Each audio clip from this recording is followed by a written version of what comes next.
Hello guys, it is Razorland Zombies here, and today this is going to be my review on the Masamune. Now, let's talk about Zetsubou No Shima for a second. Zetsubou No Shima is honestly such a tedious map. To actually just get this wonder weapon, it's basically essentially like you're doing the Easter egg just to get this wonder weapon, and it's so annoying to get. First things first, let's talk about the different kind of parts. First thing first, you have to build the KT4 and get the Skull of Nansapui, which are two equally as tedious tasks. If you have a perkaholic, you get the Skull of Nansapui really early on, and if you don't, it's probably around round 10 is when you can get it, and the KT4, you could probably get that by round 10 as well. So you can have both of those by round 10, but honestly, it's going to take a bit of a chunk out of your game in order to actually get it, so that's what I find really annoying about those pieces.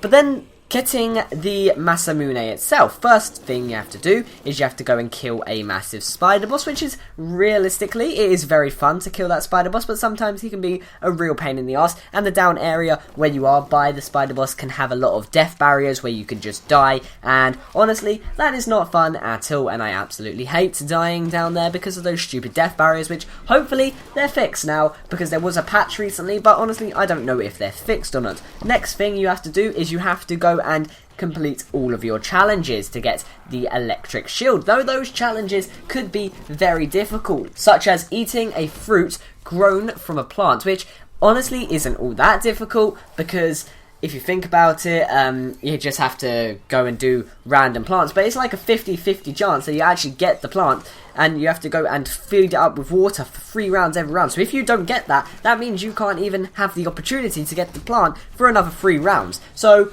that absolutely sucks, and I hate that feature, but that's okay as well. The final part is going underwater, getting the rainbow water, and actually planting the water over the plant for 3 rounds, and if you mess that up, then you have to start the process all over again, and honestly, just getting this entire wonder weapon just sucks overall. Now let's talk about the actual damage and details for this wonder weapon. Now, it's good if you're killing zombies. Honestly, it's actually pretty good if you're killing zombies. It lasts a very long time when you are down in the basement area after the Easter egg is completed. If you just throw one on the floor, it's actually really good for that, and for killing thrashers as well. It is actually pretty powerful. The only gameplay I will have of it is from my Easter egg boss fight, because I just simply keep dying and keep not having fun trying to actually get this. So honestly, it's an alright wonder weapon, but again, there are other wonder weapons that are much better. It's a bit like the Sliquifier, and it looks like the, I can't really remember what, the Hive, I think it's called, from multiplayer. I've never used the Hive before, so I don't really know what it is, but I think it's like the Hive from multiplayer is a bit what it looks like, and honestly, it's just a bit disappointing. It's not a very good wonder weapon, but it is very effective to run about with, and if a zombie is in your way, then you can actually just go ahead and kill that zombie if he is in your way by shooting him, and he'll like slow down or something. So you can actually get around zombies pretty easy, so it's very good for training if you can train. But once again, honestly, you're so much better off using a gun with blast furnace or something just to kill zombies with, because killing zombies with the Masamune itself, honestly, is just not the most effective thing. So I really feel as if you should get a gun that has blast furnace, and you're going to be having a much better time if you're actually going to be going to kill the zombies, and it's just going to be overall a much better game for you. Okay, so I do actually have a fan submission from AimGK47 on 5 reasons to actually use the KT4/Masamune. Number 1, it destroys spiderwebs instantly. Of course, it does do that if you are running around with the KT4 or the Masamune around the map. You can actually destroy the spiderwebs instantly without actually having to slash them down with your knife, which is much better to do, so it's actually very useful for this one. The second one he did is needed for a few Easter eggs, including the main one.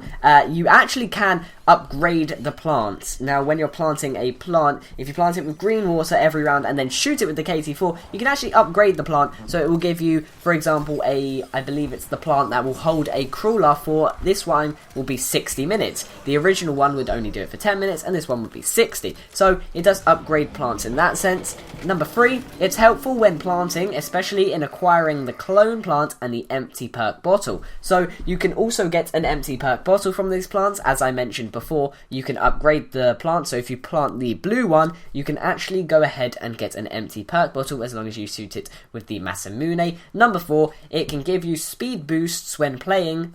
So if you shoot a spore, you can actually run super quick if the zombies are coming towards you. So again, that's a really good positive to actually use it, and especially if teammates are down or something and there's no thrashers around the map, you just shoot the spore. You can use your overdrive mode from multiplayer and go ahead and revive that player. And number 5, it is fairly decent but great on spiders and thrashers. I will agree with the fairly decent. It's not very wonder weapon like, so honestly it's not really good for actually just being a wonder weapon, but on spiders and thrashers it is actually pretty effective, which is very good for the final boss fight. And that's going to wrap this video up. I didn't manage to get to a highish round with it because I haven't really used it yet. I haven't even really gone for a high round in Zetsubou No Shima yet, so if that is a video that you guys would want to see, me going from, let's say, round 40 to round 50, I will actually go ahead and give that an attempt. But thank you guys for watching. If you like this video, then leave a like, and I will see you in the next one. Goodbye.